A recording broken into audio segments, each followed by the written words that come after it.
Presiden Asosiasi Sepak Bola Malaysia, FAM, Datuk Muhammad Johari Ayub, meminta pelatih timnas Malaysia Peter Klamowski klarifikasi ucapannya terkait pernyataan soal hambatan di tim. Sebelumnya Peter Klamowski memberikan pernyataan setelah timnas Malaysia mengalahkan Vietnam di kualifikasi Piala Asia 2027 di Stadion Nasional Bukit Jalil. Dalam pernyataan tersebut, pelatih asal Australia itu menyebut bahwa ada masalah internal termasuk unsur politik dan hambatan tertentu yang dihadapi timnas Malaysia dalam upaya membawa skuad ke level internasional yang lebih baik. Pernyataan dari Peter Klamowski itu membuat banyak pihak bertanya-tanya. Pasalnya, kemenangan timnas Malaysia 4-0 atas Vietnam di kualifikasi Piala Asia 2027 pada 10 Juni 2025 lalu itu membuat banyak pihak memuji mereka. Ini karena timnas Malaysia akhirnya berhasil mengalahkan Vietnam setelah 10 tahun tak pernah menang. Kemenangan Malaysia atas Vietnam itu membuat banyak pihak menilai bahwa Harimau Malaya berada di tingkat yang berbeda. Apalagi saat ini timnas Malaysia dihuni banyak pemain naturalisasi. Kehadiran pemain-pemain keturunan dari Argentina hingga Spanyol itu membuat timnas Malaysia tampil lebih garang. Saat banyak pihak yang memuji penampilan Harimau Malaya. Namun, tak sedikit pihak yang salah fokus dengan pernyataan dari pelatih Peter Klamowski yang menyebut ada masalah internal. Presiden FAM pun berhati-hati dalam menanggapi pernyataan dari pelatih asal Australia tersebut. Datuk Muhammad Johari Ayub tersebut meminta klarifikasi ucapan dari Klamowski soal pernyataan hambatan dan politik tersebut. Untuk itu, dengan hati-hati ia meminta sang pelatih bisa memberikan penjelasan dengan baik terkait pernyataan tersebut.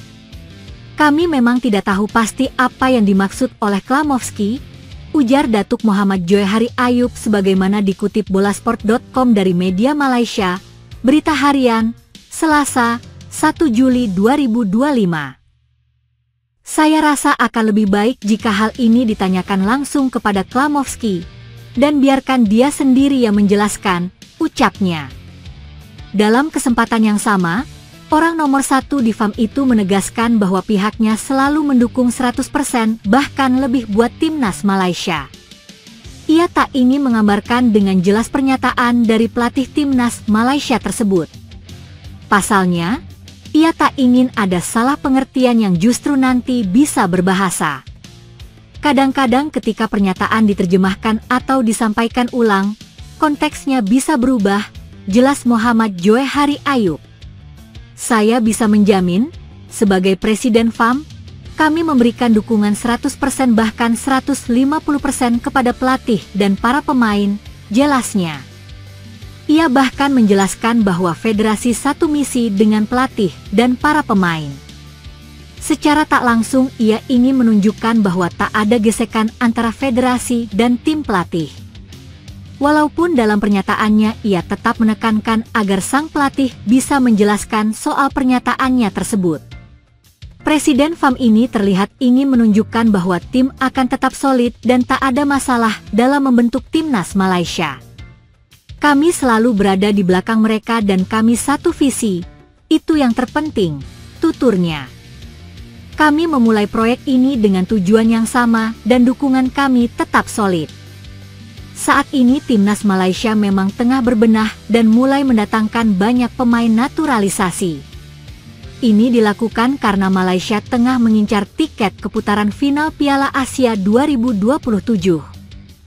Kabar mengejutkan kembali datang dari pemain timnas Indonesia, di mana melalui postingan videonya dikabarkan Ula Romeni gabung Real Madrid.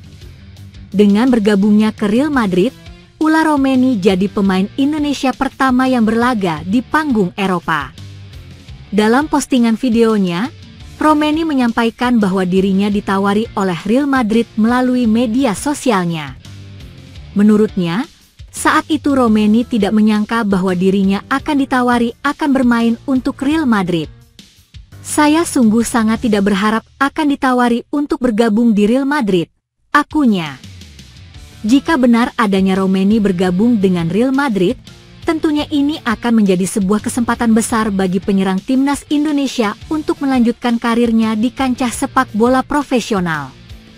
Tak tanggung-tanggung dikabarkan bahwa Romeni telah menandatangani kontrak berdurasi 5 tahun dengan nilai yang fantastis mencapai 65 juta euro atau 1 triliun rupiah.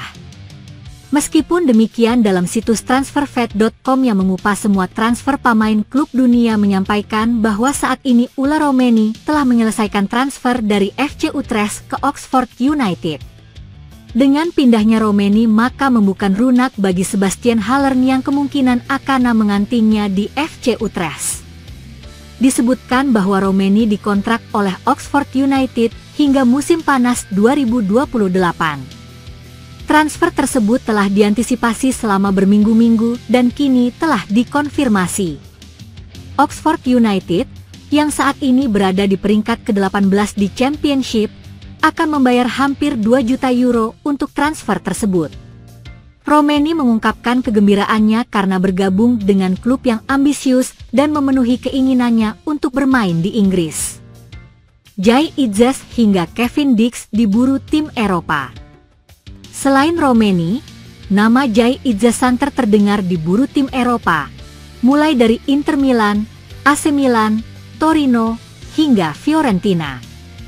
Bahkan terakhir terdengar kabar jika Jai tengah gencar melakukan pendekatan dengan kapten timnas Indonesia ini untuk memperkuat di ajang Premier League musim 2025 hingga 2026.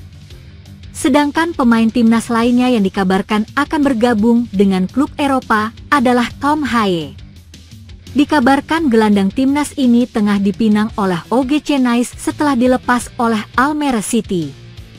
Spekulasi ini mencuat setelah Haye tertangkap kamera berada di Bandara Nice dan dikuatkan oleh pernyataan Bertino. Adapun Kevin Dix dikabarkan masuk dalam daftar tim Borussia Mönchengladbach. Tidak hanya sekedar sebagai pemain dalam memperkuat tim, namun Dix juga dikatakan masuk dalam daftar kandidat untuk posisi kapten Borussia Mönchengladbach. Menurut media Jerman Bild, Kevin Dix telah ditetapkan sebagai kandidat kapten Borussia Mönchengladbach dan bergabung dengan tim Jerman tersebut sebagai agen bebas. Bergabungnya Dix ke Borussia Mönchengladbach setelah kontraknya dengan FC Copenhagen, tempat ia bermain di Liga Super Denmark. Meskipun kesepakatan ini tidak menarik banyak perhatian, kehadiran Kevin Dix dengan cepat menarik perhatian para ahli di Jerman berkat kualitas kepemimpinannya dan pengalaman bermainnya yang luas.